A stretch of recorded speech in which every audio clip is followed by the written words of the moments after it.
All the talk earlier this evening of the need for more financial regulation will only serve to remind people that banking can easily go wrong, bluntly because there's little trust in the industry, something that can be easy to exploit. So imagine a system of transacting money that was actually fraud-proof. It exists. It's called blockchain, and it's the model on which Bitcoin, the virtual currency, is built. Is this the stuff of revolution? David Grossman takes a look. Think of writing, think of printing, think of the telegraph or wireless. Or, in many of our lifetimes, think of the internet and smartphones. Technologies that have changed everything.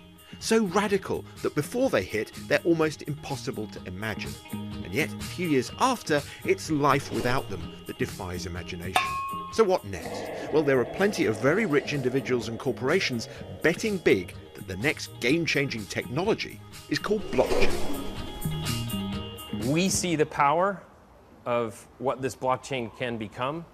Venture capitalists see this. But even more exciting is the disruptive minds of entrepreneurs are seeing the power of this.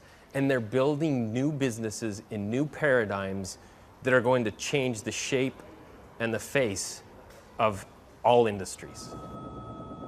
At the forefront of this race to exploit blockchain are the financial institutions. From the bank's perspective, one of the reasons they got in trouble is because they didn't trust each other. Blockchain, at its heart, is a system that allows people that don't trust each other to trust each other. That's very, very useful for a banking system that, let's face it, got into trouble because it did not trust each other. Okay, so enough with the drum roll. What exactly is blockchain? Well, it comes from the shady, anarchic world of Bitcoin. Bitcoin is a self-regulating digital currency. It doesn't need a central bank in charge. How? Well, it uses a blockchain. This is an immutable ledger of who owns what. Every time Bitcoins are transferred, another block of data is added to the chain. Like the DNA in every cell, a complete copy of the blockchain is held by the entire network of users. Therefore, if you tried to cheat the currency, trying to spend what you haven't got, well, everyone else would know. But this same technology, many believe, could be used to track anything of value.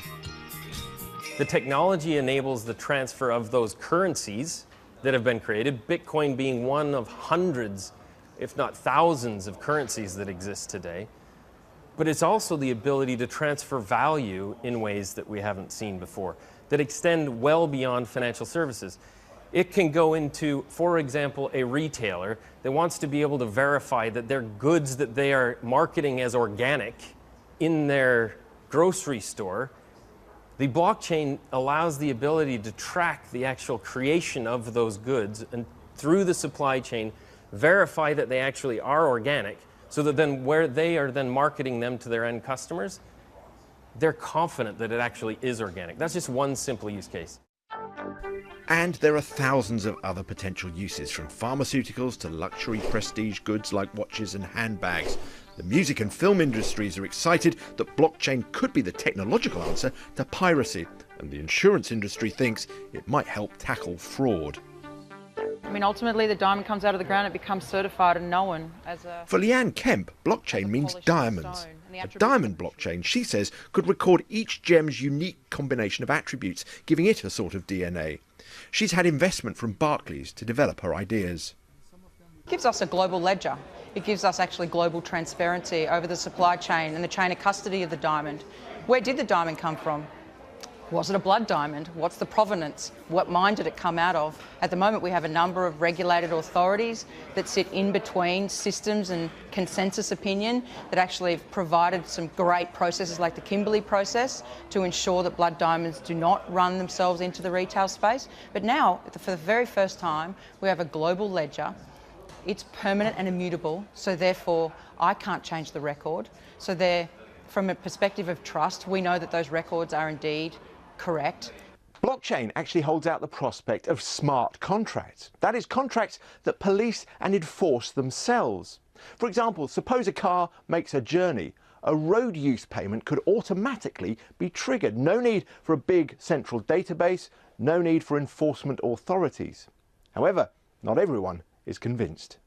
Blockchain as a technology is not necessarily tried and tested. We're still very much in the sort of experimental phases, and as far as we know, it is actually a very expensive technology to use, because it involves lots of different banks or institutions or so-called nodes using the same ledger on all their systems. That is much more expensive than, say, using one master ledger against everybody else. So that's the primary issue.